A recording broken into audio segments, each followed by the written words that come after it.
Hey guys, this is Anthony Morganti from AnthonyMorganti.com. Welcome to Mastering Luminar 2018.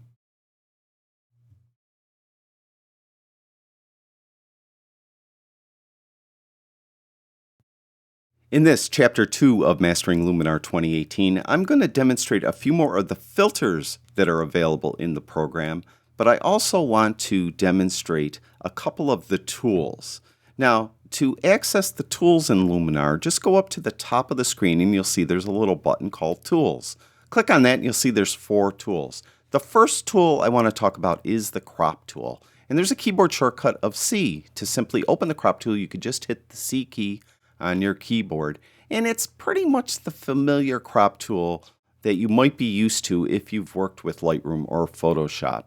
You could grab any of these handles and crop the tool or crop your image to how you'd like it. And when you're satisfied with your crop, you would click Done. But over here along the left, there are some tool attributes I want to talk about. First of all is this drop down. We have a lot of different ratios available in the crop tool. This comes in handy if you're cropping to a specific size. For example, if you're going to be creating an 8x10 print, you'd probably prefer to use a 5:4 aspect ratio, and that will give you a perfect 8x10 print. Now, if you're ever messing around with the crop tool and you want to reset it, there's a little reset button right here, so you would click there. Now, this little padlock comes in handy if you want to crop but keep your original ratio. This is an original ratioed 2:3 image. And if I have this padlock locked, if I grab this handle here, it will hold that ratio. So I won't be able to pull a handle and have anything but a 2:3 cropped image. So that I like to use a lot because I like to keep my original ratio for my image. Now over here we have a couple different overlays. What you're looking at is the rule of thirds overlay. There's the golden ratio overlay. A lot of people prefer to crop to that overlay. So you could use either or. To the right of that, we could flip the image horizontally by clicking there. Click again and you're back to where you started. Vertically. And over here, we could rotate the image counterclockwise. And if we just keep clicking it, we'll end up back where we started. Now, the last thing I want to show you about the tool, and probably the most important thing about the tool, is to straighten an image. You'd use this tool. And the way I prefer to do it is I would open up the crop tool and I take the cursor, and if I just come off the image to the right, you'll see that the cursor turns into that curved arrow. And if you click with the left mouse button and either drag up or down, you'll see that this tight grid appears on the screen and the image is tilting as I drag. So I could straighten the image very easily by eye using that method. Now if you don't prefer to do it that way, if you go over here where it says angle and click on it, you'll see there's a little slider and you could use that slider to crop the image. Now as you look at this image, you can tell it really doesn't need to be straightened or cropped. So I just wanted to use it though to demonstrate the crop tool. So over here we'll click Done and we're out of the tool. The other tool I want to show you very quickly is what is often called the spot removal tool. If you open up the little tools palette here, you see they call it the erase tool. If you have a Mac, the keyboard shortcut is Command E. If you have a PC, it would be Control E. And once you open that up, it will prepare the image for the spot removal. And typically you'd use this if you have some sensor spots on your image or dust or something just there that you want to remove. In this case, I really don't have anything really bad in the image that I need to remove. But for demonstration purposes, let's say I want to remove this little spot here. I have a couple different tools inside of this tool that I could use.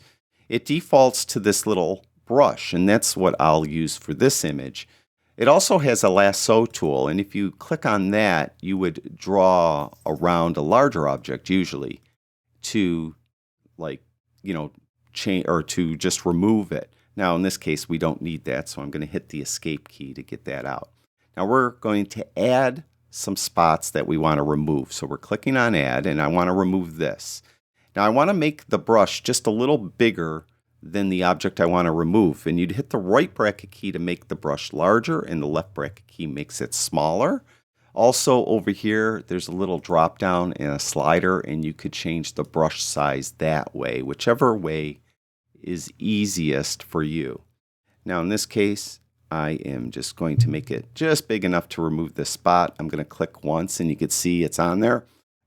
Excuse me. If I had more than one spot, I just keep clicking and get all those spots taken care of. And then I'd go over here where it says erase.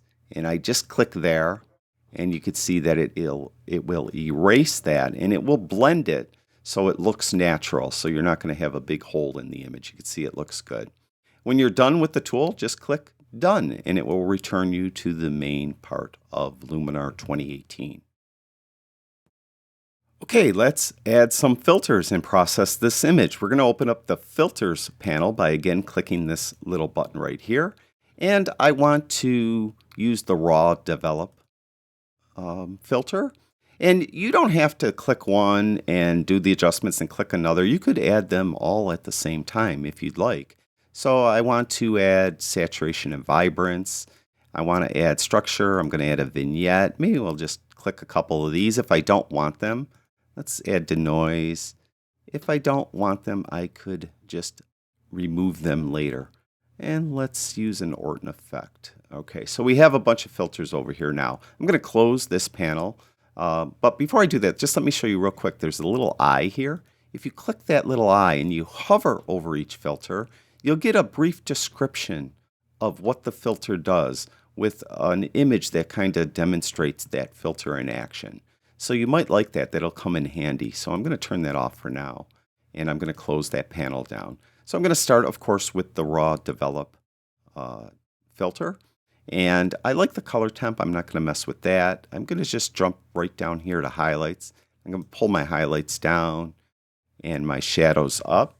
I'm going to adjust the white and black point by holding that Alt or Option key in and adjusting my white point.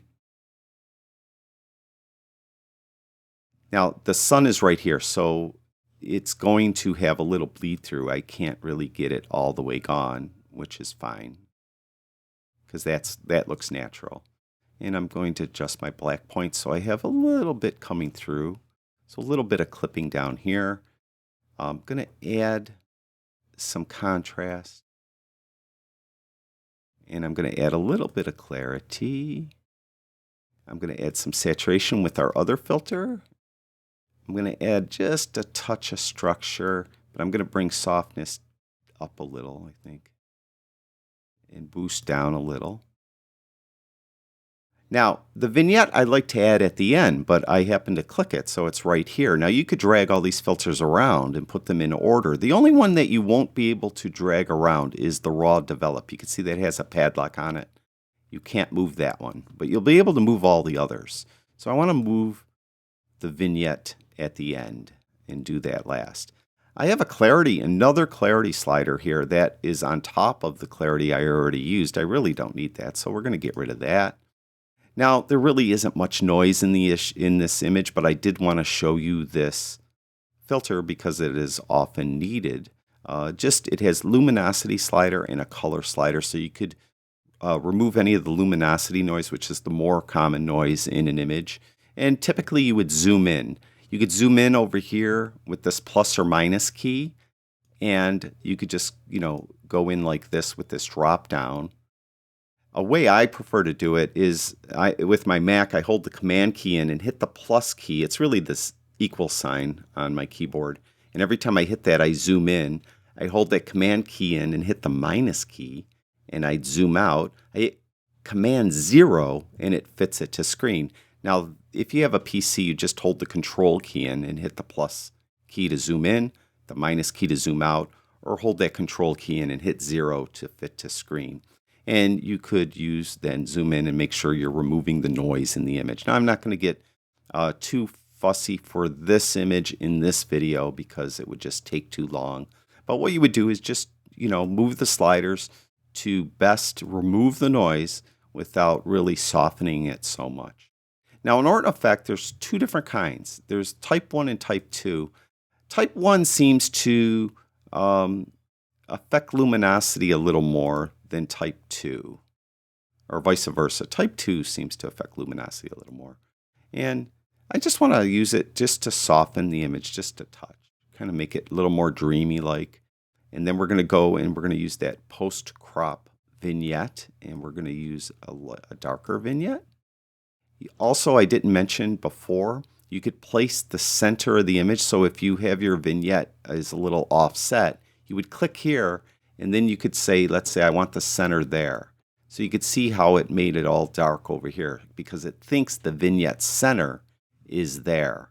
So that comes in handy. I really like that. As a matter of fact, I'm always moving the center of my vignettes around. So I really like that feature. And I'm going to turn on just bring up inner light a little bit. So for a really quick job, this image is processed. I wanted to show you a few more of the filters in the program.